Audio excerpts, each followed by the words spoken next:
जय श्री राधे, जय श्री कृष्ण।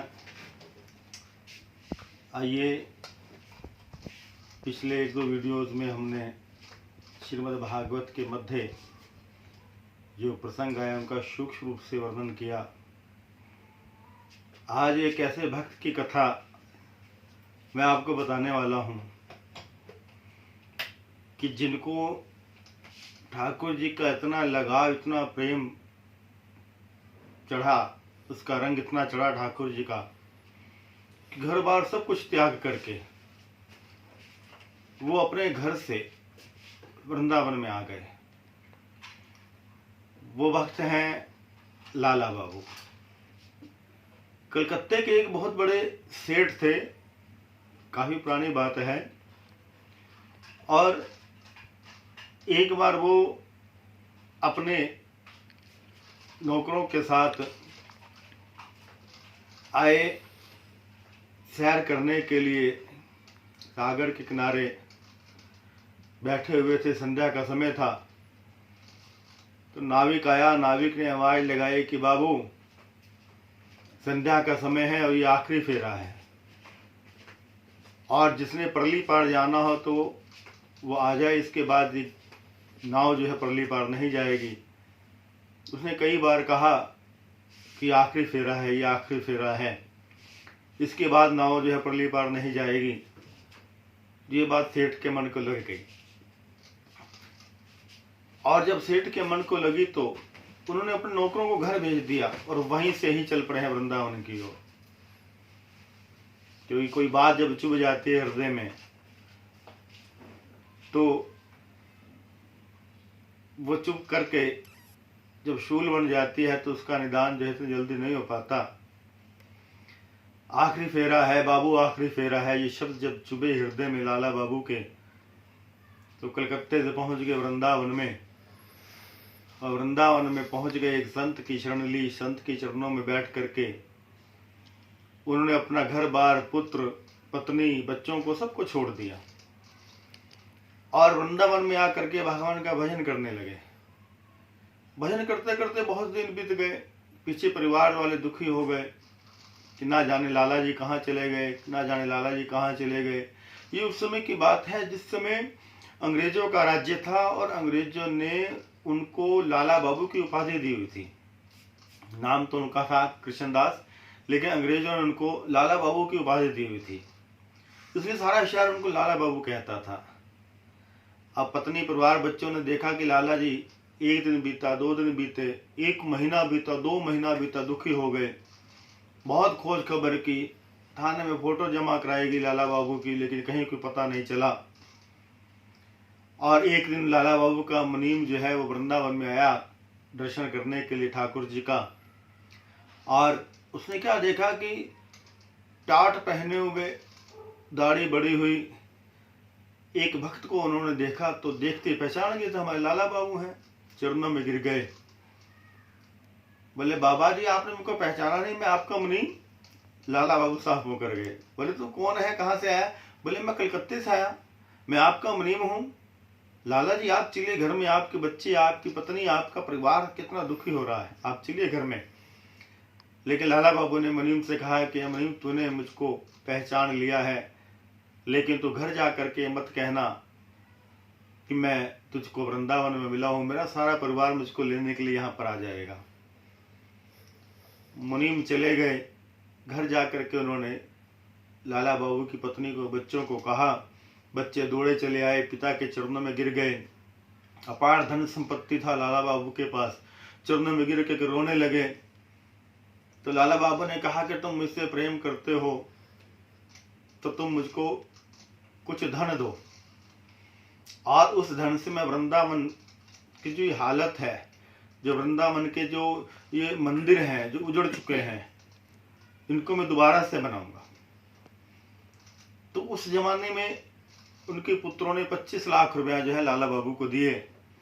अब उन्हीं धन से लेकर के लाला बाबू ने वृंदावन के मंदिरों की रूपरेखा ही सारी बदल दी। काफी जमीन लाला बाबू ने खरीद ली। एक बार सपने में भगवान आए लाला बाबू के, बोले कि लाला तू एक मंदिर बना मेरे लिए, भव्य मंदिर बना।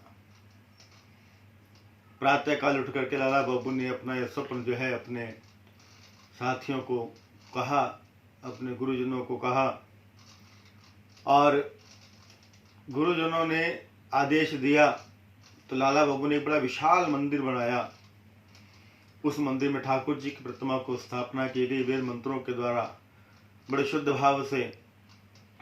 एक बार माघ का महीना उसी मंदिर में लाला बाबू बैठे थे। उनके मन में न जाने क्या विचार आ गया।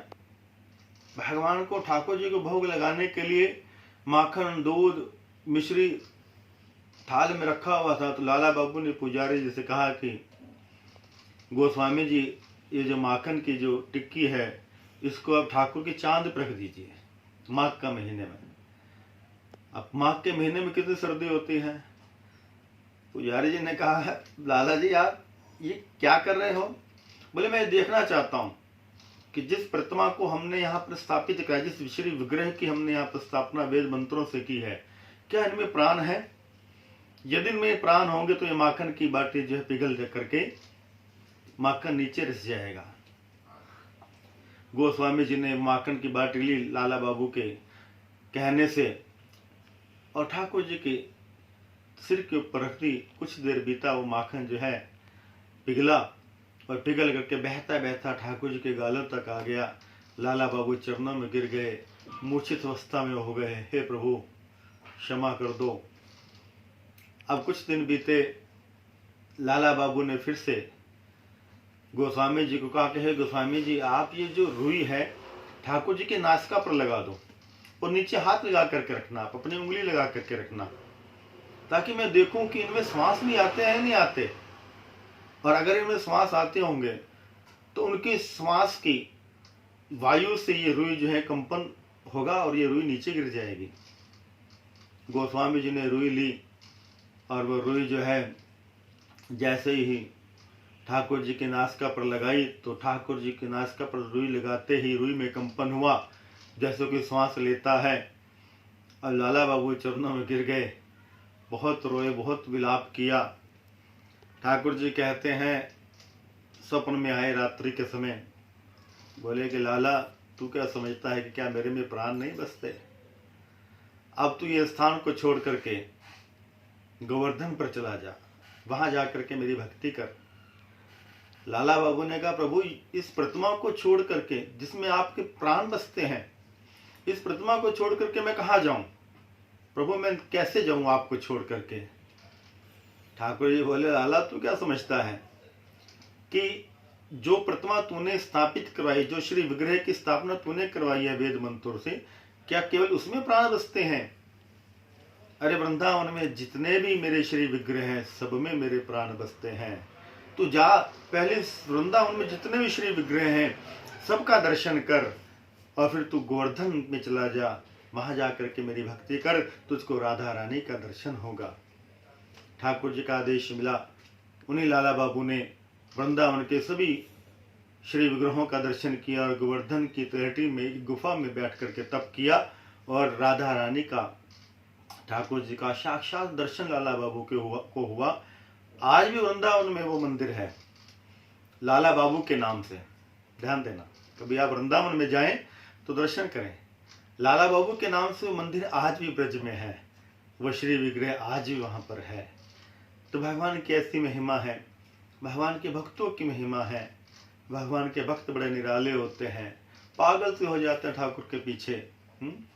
और भगवान ऐसे भक्तों को ही स्वीकार करता है जिसकी याद में दीवाने बन करके अपना सब कुछ छोड़ दिया केवल प्रभु को पाने के लिए।